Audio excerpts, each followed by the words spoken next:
Department of Labor at the Compensation Fund. For those that don't know the Compensation Fund, we are one of 5 social security institutions in the Republic of South Africa, and our main focus is on providing social security in instances of workplace injuries and workplace diseases.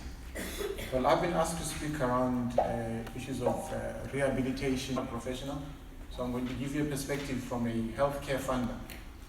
The Compensation Fund is perhaps the biggest medical aid in the country. All working people in South Africa have coverage in terms of the Compensation Fund, with the exception of those working in the domestic sector. Hence, I say we are the biggest medical aid in the country. Now, the main mandate of the Compensation Fund is derived, I think the supreme mandate of the Compensation Fund, like many other social security agencies, is derived from the Constitution of the Republic of South Africa. In terms of the Constitution, everyone has the right to access to social security.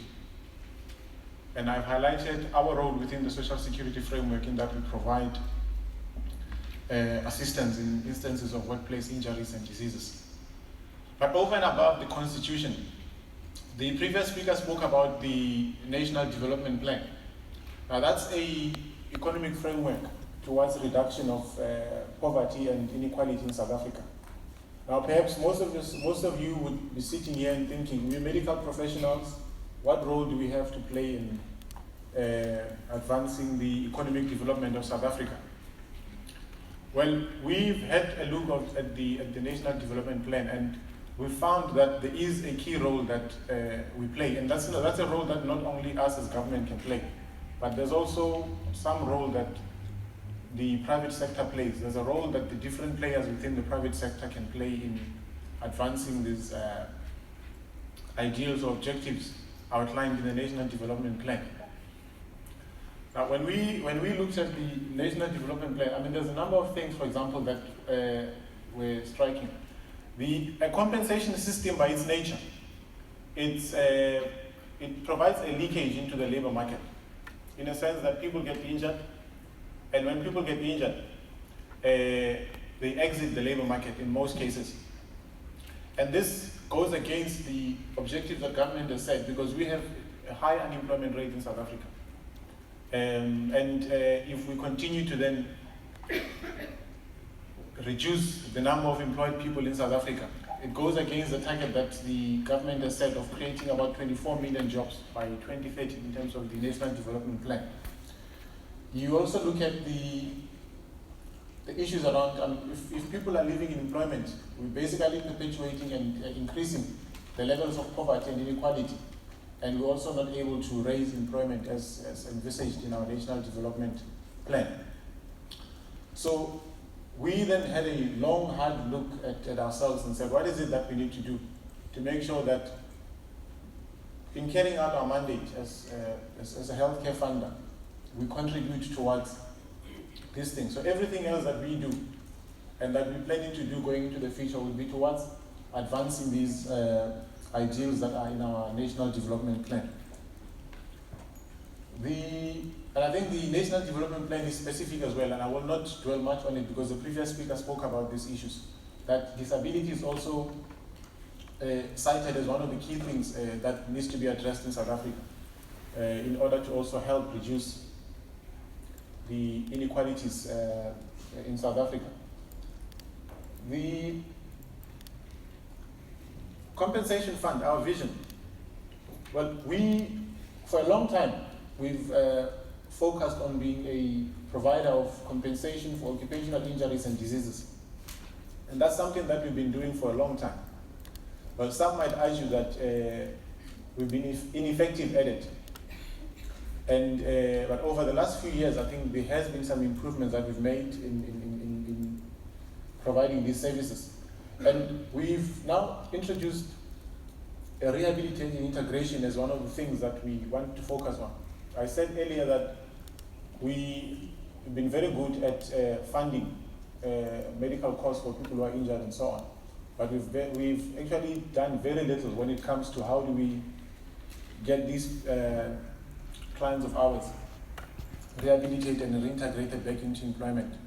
Now, that's one of the key focus areas that the fund is going to look at over the next few years.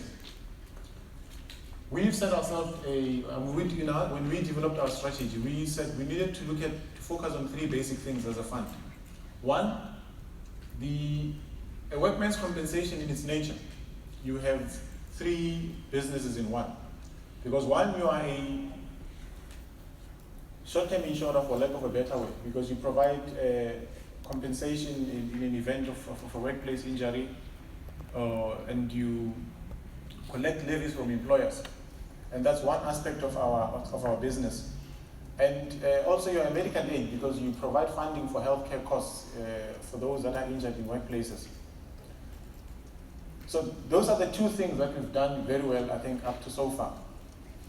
Then when we looked at whether are we doing enough to help our clients to continue living a normal life, because disability shouldn't reduce a person's way of living, or having such an impact on a person that a person is not able to easily integrate back into the community. Now, we've also introduced the issues around the aspect of disability care, where we're saying that over the next 3 years, this is how the compensation fund is going to look like. It will have clear business focus on these three areas. There is a lot of work that has started towards making sure that we achieve this particular ideal. And as my presentation unfold, you'll see some of the things that we're actually looking at in terms of how we're going to make this a reality. One of the things that we are doing now, we are currently amending our law. And one of the key things that we're doing that we are amending in our legislation is to introduce a rehabilitation and return to work framework. We're trying to make, because currently, as I said, we provide funding for healthcare, and in most cases, and most of the clients that you interact with, I've got some of my colleagues sitting there among you, and they would agree with this, that everyone who gets injured, the first prize for them is to be able to be declared disabled so that they don't go back into employment. And oftentimes, you look at the skills that the economy is losing when people are declared disabled and are declared not to be able to work again. So one of the things that we want to introduce in the legislation is a compulsory rehabilitation and return to work framework. We're at an advanced stage of developing the legislation. In fact, we will actually be starting public consultations in a month or two, where we will then take this process further. And we're trying to introduce some incentives for employers also to actively participate, because the point I raised earlier that rehabilitation and return to work is not something that the government can do alone. It requires equal participation of government, private sector. Yourselves as medical professionals have a key role to play in making sure that we contribute to keeping people in employment, and also making people ready to or continue to be economically active, for lack of a better word. Let me recognize the minister that just came in. Welcome, Minister. The rehabilitation and return to work framework, what is our view as a healthcare fund in terms of how do we see it, and what is the role that we see the compensation fund play in advancing this particular view? We looked at the International Social Security Agency in terms of how they define a return to work. And basically, it refers to all things that we do to make sure that we create an environment where a person is able to get back into employment post an injury or post contracting a disease. And also the issues around rehabilitation. And I think these are the two definitions that we looked at from the World Health Organization as well in terms of the rehabilitation. And this is how we are looking at these issues of rehabilitation. Now, when a person gets injured, oftentimes, and I think that's a trap that we fall in as funders as well, we most probably only look at the economic cost of an injury.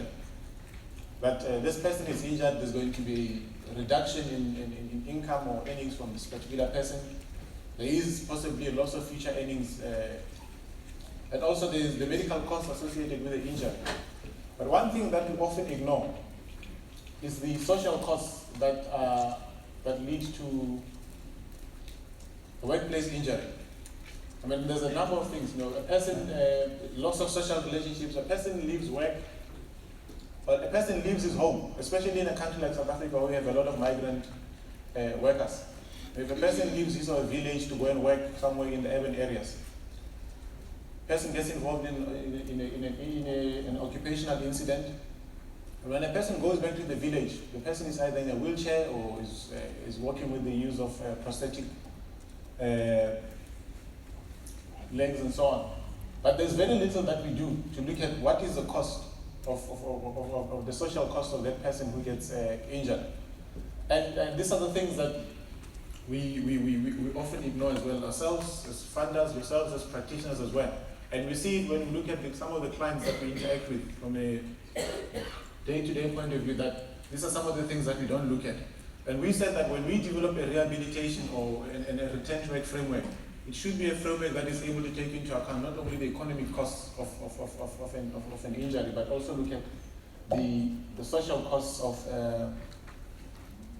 an injury. I was encouraged. We were in Germany last year at the ISPO conference, and when we walked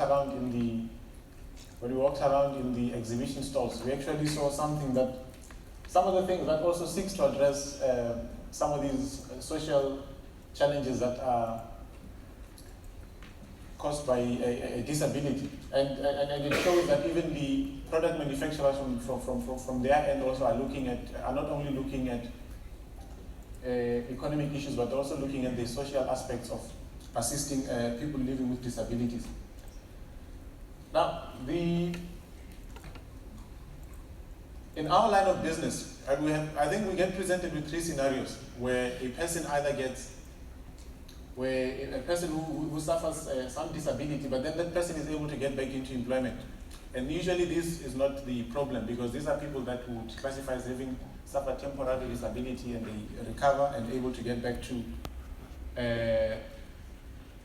And then we have those that would suffer permanent disability, but then there is the cause of disablement can successfully be treated with appropriate medical care, and over time, they also get back into being economically active and getting back into employment and living their day-to-day life. However, we also have those that will then suffer permanent disability, and the nature of their disability is such that they would require additional support going forward. And these are some of most of the clients that we come across as well would fall in these last two categories. And there's not enough that we're doing to make sure that we then provide this particular assistance, especially us as the healthcare funders. And so we basically then said we need to introduce a rehabilitation that is not only going to focus on medical rehabilitation. We want to focus on making sure that we provide a person with medical rehabilitation so that we can restore the person's functionality and quality of life, so that we can be able to deal with some of the medical issues that resulted in disablement. But over and above the medical rehabilitation that we want to focus on is also the vocational rehabilitation. I made a point earlier that most of the people that get injured, these are people with skills, and South Africa is a country that requires all these skills to be able to successfully achieve the ideals and objectives that we've set out in our policies, the National Development Plan being one of those. But if a person gets injured, an example that we often make here is that you have a person who's an engineer working in a mine. A person gets injured underground, and then when a person gets injured underground, the person is now on a wheelchair. We declare this person permanently disabled. The person would get some social security pension from us, and the person stops working. But that person, if the person was reskilled and put in an office environment, he would still continue to contribute his skills in the economy. But oftentimes, a lot of the clients also want to be declared permanently disabled so that they don't have to get back into employment. They continue to earn pension, and while the country suffers because we're losing these skills from that could be contributing to the economy. The third form of rehabilitation that we're looking at is also social rehabilitation. How do we rehabilitate the person so that the person can be able to get back into the community and continue to live a normal social life, and shouldn't let a disability be something that stops a person from continuing to enjoy finer things in life, for lack of a better word. So this is what our focus is going to be. We've just recently restructured ourselves, and we've actually established a unit that is going to focus on these three aspects of rehabilitation. And this is where we're going to see the compensation fund, or the main social security agency that deals with issues of occupational injuries and diseases in South Africa. This is where the focus is going to be. And one of the things that has led us to thinking around these areas is there's a study that was done by Robert Neal, he's an actuary, together with Cornell University, where they look at people that get injured and how, if everyone gets together, the medical service providers, the healthcare funders, and everyone work towards making sure that this person gets reintegrated into employment or back into a normal way of life quickly. They were saying that, for example, a person, if there's enough intervention in the first year of disablement, about 66% of people that get adequate care within the first year of disability, those are people that are successfully able to get back into the labor market. But the longer we take, the lesser we become successful in making sure that we reintegrate people back into active economic life. Now, and certainly that's the role that not only us can play as healthcare funders. I think you have a critical role to play here as medical service providers to make sure that you assist government or assist even the citizens themselves in making sure that they can then be able to get back into active economic life.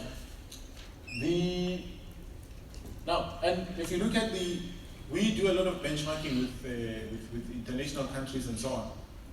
And we found that most of the countries, especially if you look at the countries at the top of the hierarchy, the Austria, Denmark, Finland, Germany, Netherlands, Norway, and Sweden, are where we want to get to, where a rehabilitation and a return to work is a compulsory offering by healthcare insurance providers, your social security providers in a specific country, and employers play an active role in making sure that people who are injured don't stay at home, but they actually rehabilitated and reintegrated back into employment. And well, we're not yet at the level where these countries are, and I think that's where we are trying to get to. Hence the legislative amendments that I spoke to. I highlighted, for example, Germany there because we work a lot with the German government through the bilateral agreements that we have in assisting us to set up this rehabilitation and reintegration framework that we're looking at. And I think working together, ourselves as government, employers out there, yourselves as medical service providers, we can actually make a success of a rehabilitation and reintegration framework and make sure that we stop the leakage of skills in the South African economy that are caused as a result of workplace injuries and diseases. Thank you very much.